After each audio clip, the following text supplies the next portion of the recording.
முதல்ல நான் வாசிக்கிறேன், பார்த்துக்கிட்டே வாங்க. இலக்கியாவும் மாலாவும் உடன் பிறந்தோர். ஊர் திருவிழாவிற்கு இவர்களுடைய பாட்டி வந்திருந்தார்கள். உடன் பிறந்தோர்னால் நமக்கு தெரியும், 2 பேருமே அக்கா தங்கச்சி. இருவருக்கும் பலூன் வாங்கி கொடுத்தார்கள். இருவரும் மகிழ்ச்சியாக போட்டி போட்டுக்கொண்டு பலூனை பெரிதாக ஊதிக்கொண்டே இருந்தனர். இலக்கியாவின் பலூன் திடீரென உடைந்து சிதறியது. இலக்கியாவிற்கு ஒரே ஏமாற்றம். பலூன் ஏன் உடைந்தது? பலூன் உள்ளே இருந்த காற்று எங்கே போனது? வியந்து சிந்திக்க தொடங்கினாள். வாருங்கள், இலக்கியாவோடு சேர்ந்து நாமும் காற்றை தேடி பார்ப்போமா? இப்போ காற்றடைக்கப்பட்ட பொருள்களின் சிலவற்றை பட்டியலிடுக அப்படின்னு கேட்டிருக்காங்க. அதில் என்னென்னலாம் காற்று நம்ம அடைக்கிறோம், காற்றை வச்சு அடைக்கிறது என்னென்னு பார்க்கும்போது நமக்கு உடனே ஞாபகத்துக்கு வர்றது பலூன். அப்போ முதல்ல பலூன். ரெண்டாவதா பந்து, பால். மூணாவது மிதிவண்டி, சைக்கிள். சைக்கிளில் நிச்சயமாக நம்ம காற்று அடித்தாதான் ஸ்மூத்தாக ஓட்ட முடியும். மிதிவண்டி. அதுக்கப்புறம் நம்ம வெளியில் எங்கேயாவது ட்ராவல் பண்ணுறோம், பிரயாணம் பண்ணும்போதுக்கெலாம் நமக்கு தலகாணி வேண்டியிருக்கு. அப்போ தலகாணி எடுத்துகிட்டு போக முடியாது. அப்போ நம்ம காற்றடைக்கப்பட்ட தலகாணி போகிற இடத்துலலாம் காற்று அடித்து வச்சுக்கிறோம் இல்லையா? அப்போது அது ஒன்றாகுது. தலையணை. அதுக்கப்புறம் பஸ்ஸு, காரு, எல்லா வண்டிலையும் எல்லா வாகனத்துக்கும் காற்று கட்டாயம் தேவைப்படுது.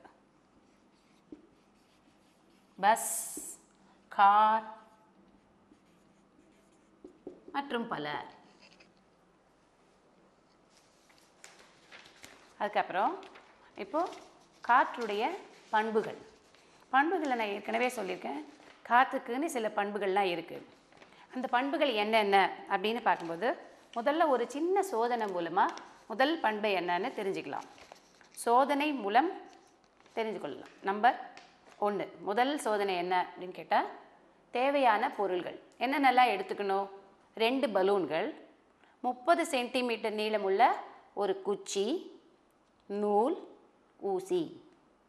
இப்போ நம்ம அதை எப்படி பண்ண போகிறோம், சோதனை எப்படி செய்ய போகிறோம்னு பார்க்க போகிறோம். செய்முறை. படத்தில் காட்டியபடி குச்சியின் நடுவில் ஒரு நூலை கட்டு.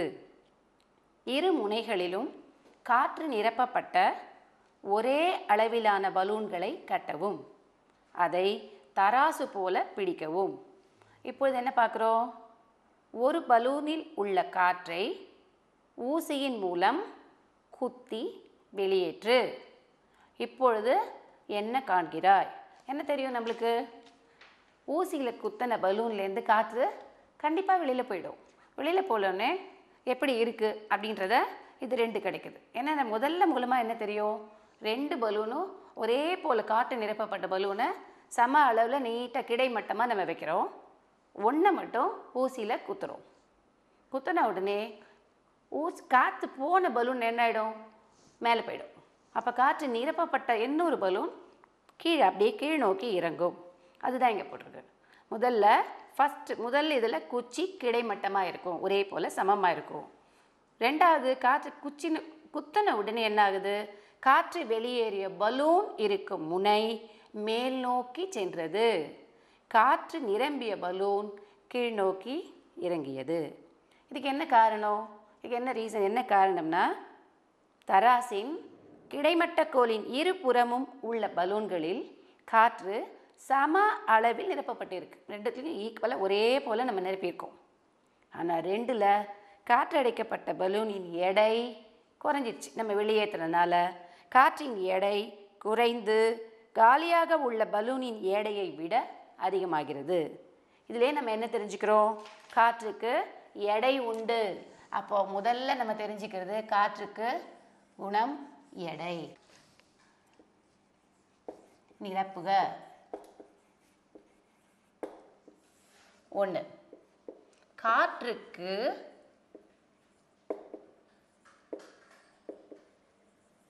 டேஷ் உண்டு.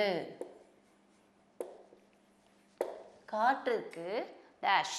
இது லாஸ்ட் என்ன வரும்? முதல்ல நம்ம என்ன பார்த்தோம்? என்னென்னலாம் பண்புகள் பார்த்தோம்? அதுதான் இதோடைய பதில், விடை. சரியான விடை காற்றுக்கு எடை உண்டு. சரியா?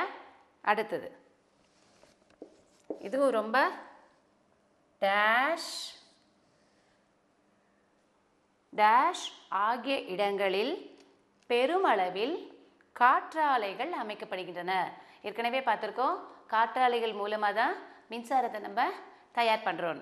அப்படி பார்க்கும்போது எந்த இடம்? 2 முக்கியமான இடம். ஆரல் வாய்மொழி, ஆரல் வாய்மொழி இதுவும், அதுக்கப்புறம் கயத்தாறு,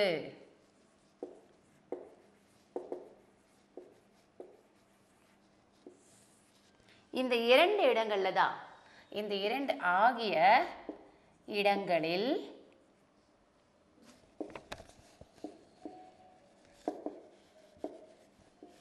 பெருமளவில், அதிக அளவில் நம்ம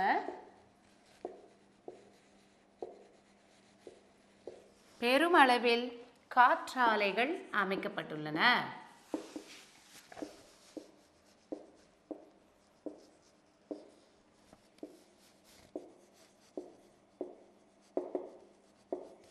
அமைக்கப்பட்டுள்ளன. இதன் மூலமாக தான் நமக்கு மின்சாரம் கிடைக்கிறது. 3வது நிரப்புக என்னது? இயற்கை உரம் தயாரிக்க பயன்படும் வாயு டேஷ். இயற்கை உரம் தயாரிக்க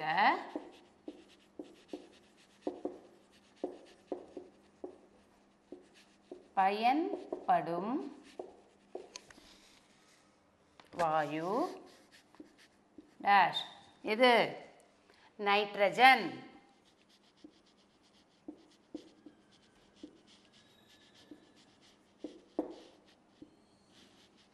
நாலு.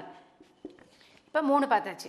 1 எடை இருக்கு, ஆரல் வாய்மொழி, கயத்தாறு ஆகிய இடங்களில் நமக்கு காற்றாலைகள் கிடைக்குது. 3வது இயற்கை உரம் தயாரிக்க பயன்படுற வாயு, பேரும் தெரிஞ்சுக்கிட்டோம், நைட்ரஜன். 4வது டேஷ் மற்றும் டேஷ் காற்றழுத்த முறையில் இயங்குகிறது.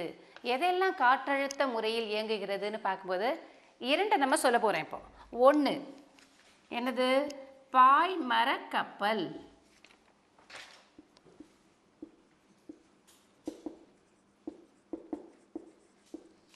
பாய்மர கப்பல் 1 மற்றும்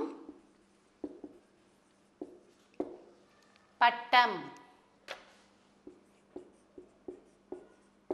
இந்த 2மே காற்றழுத்த முறையில் இயங்குகிறது.